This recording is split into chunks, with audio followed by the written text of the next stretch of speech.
আগের ক্লাসে আমরা 6টি টেন্স সম্পর্কে আলোচনা করেছিলাম, যে 6টি টেন্স ইংরেজি শেখার জন্য সবচেয়ে বেশি প্রয়োজন। But today in this class we are going to learn about 2 more tenses that we use occasionally. অকেজনালি মানে মাঝে মাঝে, কখনো কখনো এই টেন্স দুটো দরকার পড়ে। আপনার নিশ্চয়ই মনে পড়ছে এই যে 6টা tense, present continuous, perfect, indefinite, পাস্টের দুটো টেন্স আর ফিউচার টেন্স। এই টেন্সগুলো এসেছে কিভাবে না, সময়ের সাথে কাজটা ঠিক কোন অবস্থায় আছে এই দুটোর যোগফলেই এই টেন্সগুলি তৈরি হয়েছে।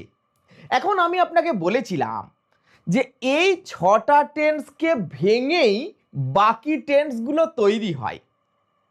আজকে আমরা এই রকম দুটো টেন্স সম্পর্কে শিখব যেগুলো এইগুলোকে ভেঙে ভেঙেই তৈরি হবে।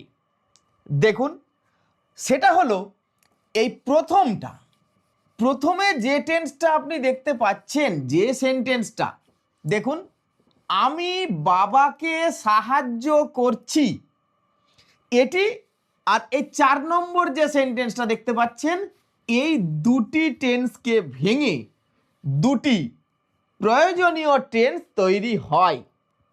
প্রথমটা দেখুন, প্রথমটাকে ভেঙে ফেললে আমরা তাহলে 6টা টেন্স শিখেছিলাম, আমি এটা 7 নম্বর দিলাম। আমি বাবাকে সাহায্য করছি, তার মানে এখন চলছে, তাহলে চলা বোঝালেই কন্টিনিউয়াস টেন্স, তাই আছে এটা।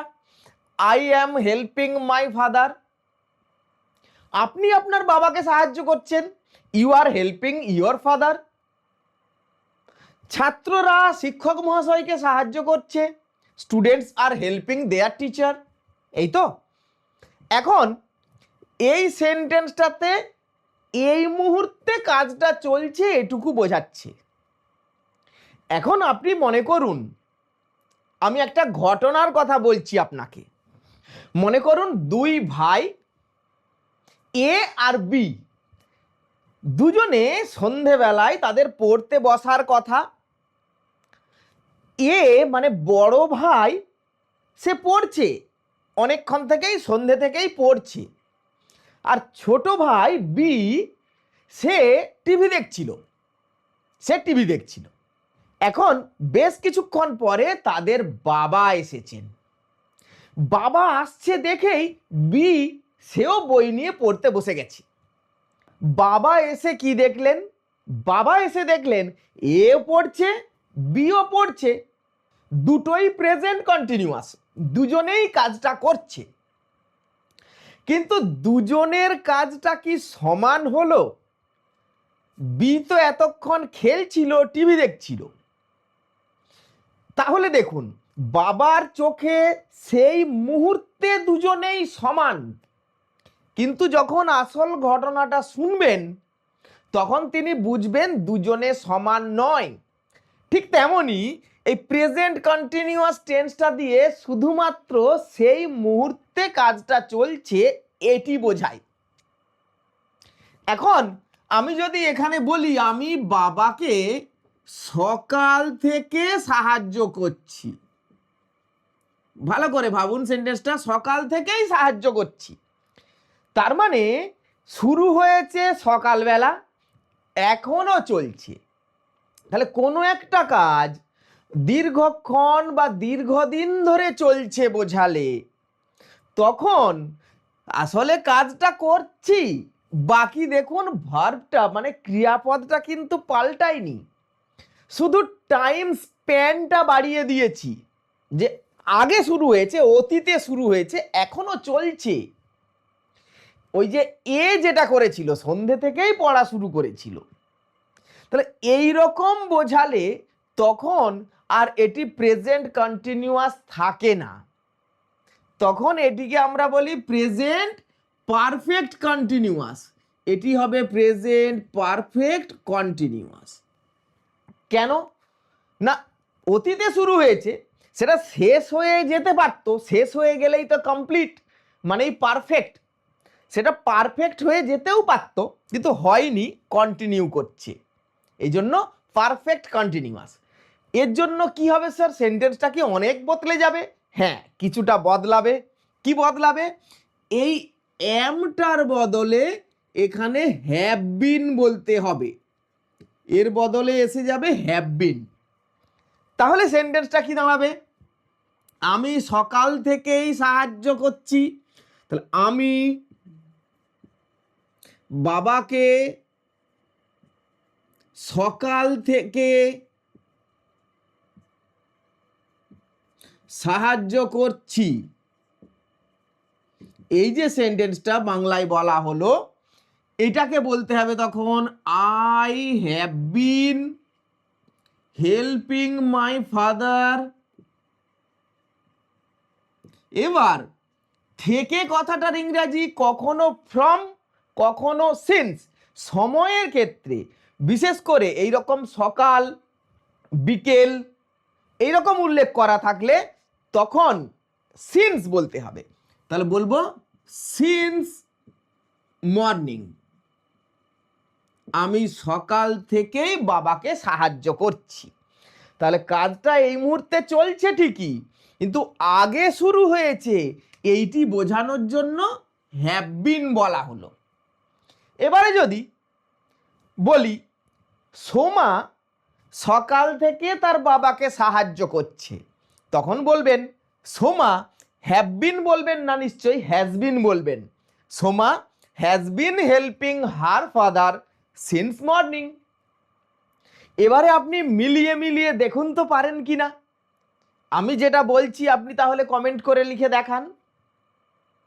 আমার বন্ধুরা বিকেল থেকে ফুটবল খেলছে।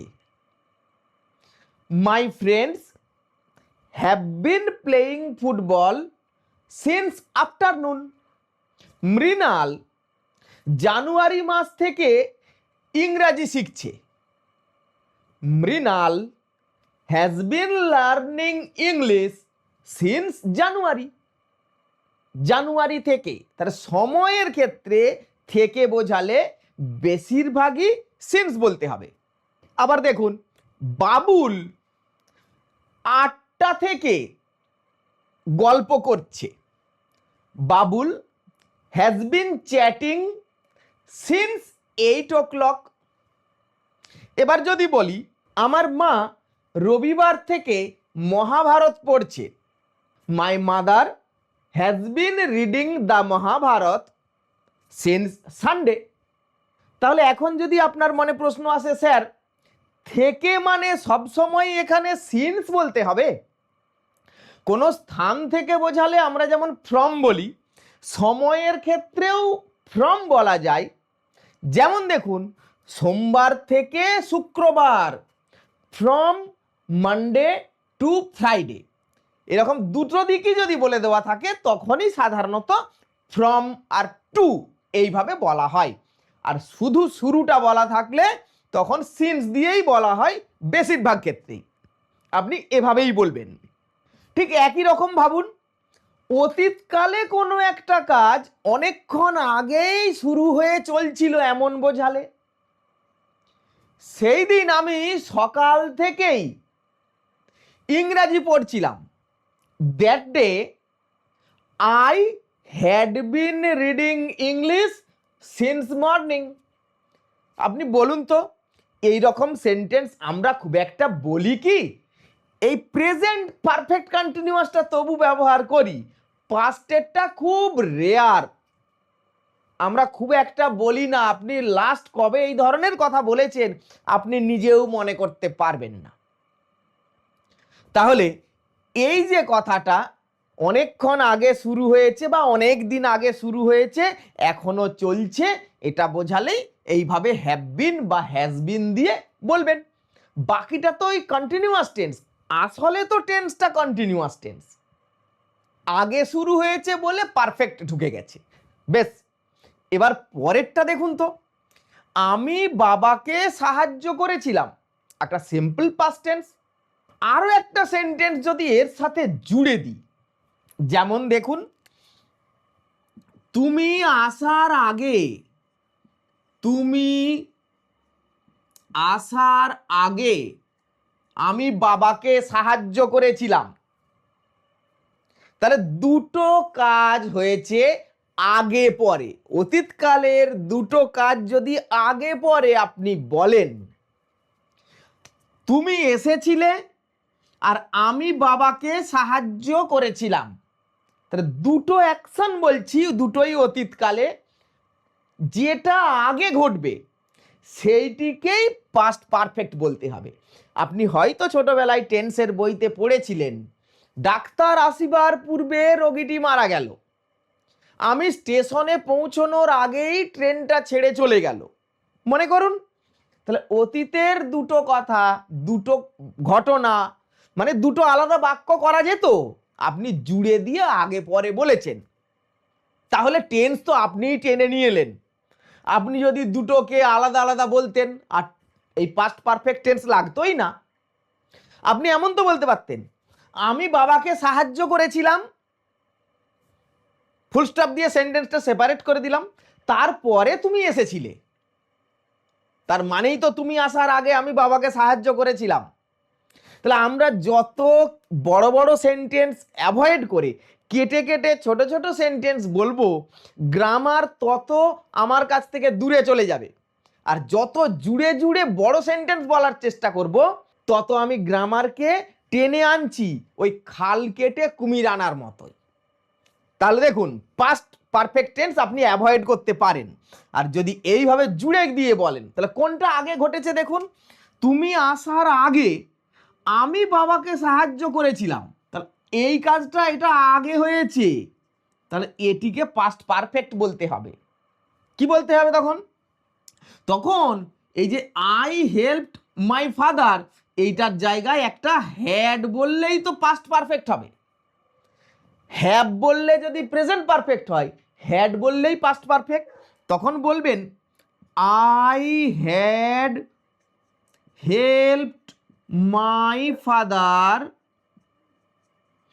Before you came. যেটা পরে ঘটেছে সেটা সিম্পলি একটা পাস্ট ইনডেফিনিট টেন্স, মানে সিম্পল পাস্ট টেন্স। আর যেটা আগে ঘটেছে সেইটি বলার সময় এরকম পাস্ট পারফেক্ট করে বলতে হবে। আমি আপনাকে এইমাত্র কি বললাম, যে এই জটিলতা আপনি চাইলেই অ্যাভয়েড করতে পারেন, দরকার নেই আপনার পাস্ট পারফেক্ট টেন্স আপনি কেটে কেটে বলুন।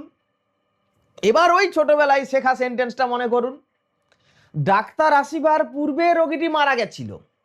আমি যদি দুটো পার্ট করে কেটে কেটে বলতাম, রোগীটি মারা গিয়েছিল, তারপরে ডাক্তার এসেছিল, the patient died, then the doctor came, the doctor arrived, কোনো পাস্ট পারফেক্ট টেন্স লাগতো না। তাহলে বুঝুন, টেন্স গ্রামার আমরা জোর করে টেনে না আনলে বেশিরভাগ ক্ষেত্রেই আসবে না। ওই জন্য আপনাকে বারবার বলছি, সেন্টেন্সগুলো ছোট্ট ছোট্ট করে কেটে কেটে বলার চেষ্টা করুন। Always try to speak small sentences, do not join more than one sentences in a single whole big sentence. This is the key to your success. আপনি খুব দ্রুত ইংরাজি বলতে পারবেন গ্রামার ছাড়াই। আর এই 6টা টেন্স, সিম্পল টেন্স, একে যদি আপনি গ্রামার বলেন, এটা তো বলার একটা ইংরাজি বলার একটা ধরন, একে জোর করে গ্রামার আমি বলতেও চাই না। তাহলে এমন কিছু তো কঠিন নয়, আপনি চাইলেই বলতে পারবেন। তাহলে আমি বাংলাটা বলছি, আপনি একটু কমেন্ট করে দেখান তো আমাকে। বাবা বাড়ি ফেরার আগেই আমি স্কুলে চলে গিয়েছিলাম, মানে স্কুলে গিয়েছিলাম। বাবা বাড়ি ফেরার আগেই আমি স্কুলে গিয়েছিলাম। কোনটা আগে হয়েছিল? আমি স্কুলে গিয়েছিলাম। বলুন, I had gone to school before my father returned. দেখুন কতই সহজ। কিন্তু আপনি যদি বলেন সন্ধ্যের আগেই আমি বাড়ি ফিরেছিলাম, এখানে সন্ধ্যের আগে, এটা টাইমের আগে বলছেন, আপনি কিন্তু কোনো কাজের আগে বলছেন না। I return before evening. নিশ্চয়ই বুঝতে পেরেছেন, দুটো ঘটনা বা দুটো কাজ হতে হবে, সময়ের আগে বললে আর পাস্ট পারফেক্ট করতে হয় না। এইবার আপনি আর একটা চেষ্টা করুন, ঘুমানোর আগেই আমি সব কাজ শেষ করেছিলাম। সব কাজ শেষ করেছিলাম আগে, তাই তো? তাহলে বলুন, I had finished all my duties before I slept. দেখুন, এইভাবেই এই সমস্ত টেন্সগুলো তৈরি হয়। আপনাকে আমি খুঁটিনাটি বুঝিয়ে দিয়েছি, আপনার বলতে আর কোনোই অসুবিধা হবে না। আমি আবারও কিছু সেন্টেন্স ওই হোয়াটসঅ্যাপ গ্রুপে, হোয়াটসঅ্যাপ চ্যানেলে আমি শেয়ার করে দেব, আপনি কিছু প্র্যাকটিস করবেন। ব্যাস, এই সেন্টেন্সগুলো নিয়ে এত ভয় পাওয়ার কিছু নেই, এগুলো চাইলে আপনি অ্যাভয়েড করতেই পারেন। নিশ্চয়ই আমার কথা বুঝতে পেরেছেন। এইবার আসুন, আমরা মূল যে দরকারি টেন্সগুলো তো শিখে ফেলেছি, এখন ইংরাজি বলার সময় আপনি বলা শুরু করবেন কিভাবে, মানে ওই যে সাবজেক্ট ভার্ব দিয়ে সেন্টেন্সটা বলবেন কিভাবে, নাকি সব সময় পুরো ইংরাজিটা ভেবে তারপরে বলবেন? না, এইভাবে তো বলা যায় না, বলতে বলতে ভাবতে হবে, ভাবতে ভাবতে বলতে হবে। আপনাকে আমি আগেই বলেছি, এইটা এবার আমরা আস্তে আস্তে শিখব। দেখুন, আপনিও পারবেন। মনে করুন বন্ধুর সাথে হঠাৎ দেখা হয়েছে, গতকাল আমার একটা বিয়ে বাড়িতে নিমন্ত্রণ ছিল, সেই কথাটা আমি বন্ধুকে বলছি। আমি যখন বলা শুরু করব, আমি কয়েকটা কিওয়ার্ড ভেবে নিচ্ছি, যে কিওয়ার্ডগুলোর উপরেই সেন্টেন্সগুলো দাঁড়িয়ে আছে। এই কিওয়ার্ডগুলো বলার জন্যই ওই গোটা সেন্টেন্সটা আমাদের বলতে হয়। বলছি, বিয়ে বাড়ির একটা নিমন্ত্রণের কথা। I went to a wedding party, I went to a marriage ceremony at টাকি। আমি টাকিতে গেছিলাম। তা বলার সময় আমি কিওয়ার্ডটা আসলে বলতে চাই বিয়ে বাড়ি গেছিলাম, সেটা বলার জন্য শুরুটা করব সাবজেক্ট আর ভার্ব দিয়ে। এই যতক্ষণ না কিওয়ার্ড পর্যন্ত ইম্পর্টেন্ট কথাগুলো আমার শেষ হবে ততক্ষণ বলতে থাকবো। তাহলে শুরুটা করব এইভাবে। আপনি অনুষ্ঠানে নিমন্ত্রণ করেছেন, আসলে আপনি বিরিয়ানিই খাওয়াবেন, কিন্তু প্রথমে তো প্লেট দেবেন, জলের গ্লাস দেবেন, একটু স্যালাড দেবেন। এই পরিবেশনটা সাবজেক্ট ভার্ব দিয়ে শুরু করতে হবে এবং আপনি দরকারি কথাগুলো পর্যন্ত পৌঁছবেন, এটাই হলো ব্যাপার। তাহলে আসুন বলি এবারে। বলতে চাইছি তাহলে আমি টাকিতে বিয়ে বাড়ির কথা। তাহলে I went to a marriage ceremony at Taki, I attended a wedding party at Taki yesterday. এবার আমার মামার বিয়ে, মামার কথাটা বলবো। It was my maternal uncle's marriage ceremony, it was my uncle's marriage. এবারে বিরিয়ানি হয়েছিল, দারুণ বিরিয়ানির কথাটা বলবো। তাহলে শুরু করব কিন্তু সাবজেক্ট ভার্ব দিয়েই। The biryani was very tasty, I enjoyed the biryani very much. তাহলে বিরিয়ানির কথাটা আসলে বলতে চাই, কিন্তু শুরু করছি সাবজেক্ট ভার্ব দিয়ে। এইটা হলো অভ্যাস, আপনি প্র্যাকটিস করতে করতেই এগুলো সহজে পারবেন। একটা সময় এমন আসবে আপনি বাংলায় বলছেন না ইংরেজিতে বলছেন, আপনি নিজেই ভুলে যাবেন।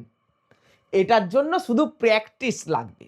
এবার মনে করুন আইসক্রিমের কথা বলবেন, ওরা অনেক আইসক্রিমের ব্যবস্থা করেছিল। They arranged variety of ice creams, I took 4 of them. আমি 4টে নিয়েছিলাম। সেদিন রাত্রে ফিরতে পারিনি, রাতে থাকতে হয়েছিল, এই কথাটা বলবো। I could not return that night, I stayed there, I spent the night there. আমি রাতটা কাটিয়েছিলাম। দেখুন, একটা কথা উদ্দেশ্যটা কি সেটা ভেবে নিচ্ছি, আর কিন্তু বলাটা শুরু করছি সাবজেক্ট ভার্ব দিয়ে। দেখুন এবার আপনিও পারবেন। মনে করুন আমি একটা সহজ স্টোরি বলছি, গল্পের কথা। আপনি ভাবুন তো, ওই খরগোশ আর কচ্ছপের গল্পটা আমরা ইংরাজিতে বলবো। তাহলে প্রথমে আমি কি সেন্টেন্স বলতে চাই, যে নদীর ধারে দেখা হওয়ার কথা বলবো। তাহলে বলুন এবারে সাবজেক্ট ভার্ব, দেখা হয়েছিল কার সাথে কার?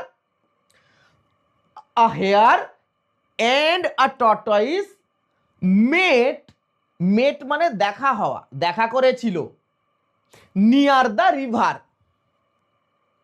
এইবারে চ্যালেঞ্জ দেওয়ার কথা বলবো। The hare challenge the tortoise. He invited the tortoise to run a race. এবার টর্টয়েস সে অ্যাকসেপ্ট করার কথা বলতে হবে। The tortoise accepted the challenge. ভার্বটা বলার পরে ভার্বটাকে সেন্টেন্সটাকে কমপ্লিট করার চেষ্টা করব। অ্যাকসেপ্টেড বললে কমপ্লিট হলো না, দ্য চ্যালেঞ্জ। এবার শুরু হলো। The race started one fine morning. The race started. দৌড়ানোর কথা বলতে হবে। খরগোশ দৌড়াচ্ছিল আর ও আসতে যাচ্ছিল। The hare was running fast but the tortoise was walking slowly. দেখুন কি কথাটা বলতে চাই শুধু সেটা ভাববো, কিন্তু শুরুটা করব ওই সাবজেক্ট ভার্ব দিয়ে। কিছুক্ষণ পরে খরগোশটা বিশ্রাম নেওয়ার কথা বলবো। After some time the hare took some rest. ঘুমিয়ে পড়ার কথা বলবো। And he fell asleep. He was sleeping. টর্টয়েসটা থামলেনি। The tortoise did not stop. জিতে গেল। The tortoise won the race. দেখুন একটা দুটো যে না মানে নেগেটিভ সেন্টেন্স বলতে হচ্ছে, পরের ক্লাসেই আমি আপনাকে সেটা শেখাবো যে কিভাবে নেগেটিভ সেন্টেন্সগুলো বলতে হয়, আর তারপরেই আমরা শিখবো কিভাবে প্রশ্ন করতে হয়, কারণ প্রচুর প্রশ্ন আমরা করে থাকি। আসল ব্যাপার হলো আপনি চাইলেই এই সহজ সহজ আপনার পুরানো কোনো ঘটনার কথা, কোনো গল্পের কথা, আপনি একটা করে কিওয়ার্ড আসলে কি কথাটা বলতে চাইছেন সেটা ভাববেন, আর সেন্টেন্সটা বলার সময় সাবজেক্ট ভার্ব দিয়ে শুরু করবেন। This only depends on practice. এটা শুধুমাত্র প্র্যাকটিসের উপরে নির্ভর করে। How fast you can speak. আপনি কত দ্রুত বলবেন এটা আপনি কতটা প্র্যাকটিস করছেন তার উপরে নির্ভর করে। প্র্যাকটিস ছাড়া আজ পর্যন্ত কেউ পারেনি, আপনিও পারবেন না। কাজে প্র্যাকটিস করতে থাকুন। এর জন্য যে ওয়ার্ডগুলো আটকে যাবে, যার ইংরাজি আপনি জানেন না, ডিকশনারি দেখে নিন। মোবাইল ডিকশনারি তো অ্যাভেলেবেল সবসময়। আর আমি আপনাকে যে গ্রামার বইটার কথা বলেছিলাম যদি কেনেন, ওর থেকেও অনেক হেল্প পাবেন। তাহলে এইভাবে আপনার জীবনের কোনো ঘটনা, গতকাল কি করেছেন, অমুক দিন কি করেছিলেন, ছোট ছোট গল্পগুলো ইংরাজি বলা শুরু করুন। প্রত্যেক দিন আধ ঘন্টা, 45 মিনিট, 1 ঘন্টা আপনি চালিয়ে যান। আমি কথা দিয়েছি আপনাকে যে 2 মাস হওয়ার আগেই আপনি ফ্লুয়েন্টলি ইংরাজি বলবেন। তাহলে এইরকম কিছু সেন্টেন্স আমি আবারও ওই হোয়াটসঅ্যাপ চ্যানেলে দিয়ে দেবো। আপনি জয়েন না হয়ে থাকলে জয়েন হয়ে নিতে পারেন। এইভাবে প্র্যাকটিস করতে থাকুন। আগামী 2-1 দিনের মধ্যে আবারও একটা প্র্যাকটিস ক্লাস আসবে। তারপরে আমরা পরবর্তী ক্লাসগুলো একটা একটা করে এগিয়ে নিয়ে যাব। আশা করছি আপনার আজকের ক্লাসটা ভালো লেগেছে। যদি ভালো লেগে থাকে তাহলে বন্ধুদের সাথে এই ভিডিওটা শেয়ার করবেন, আর কেমন লাগলো সেটা কমেন্ট করে অবশ্যই জানাবেন। That's all for today. Hope to see you in the next class. Thank you for watching.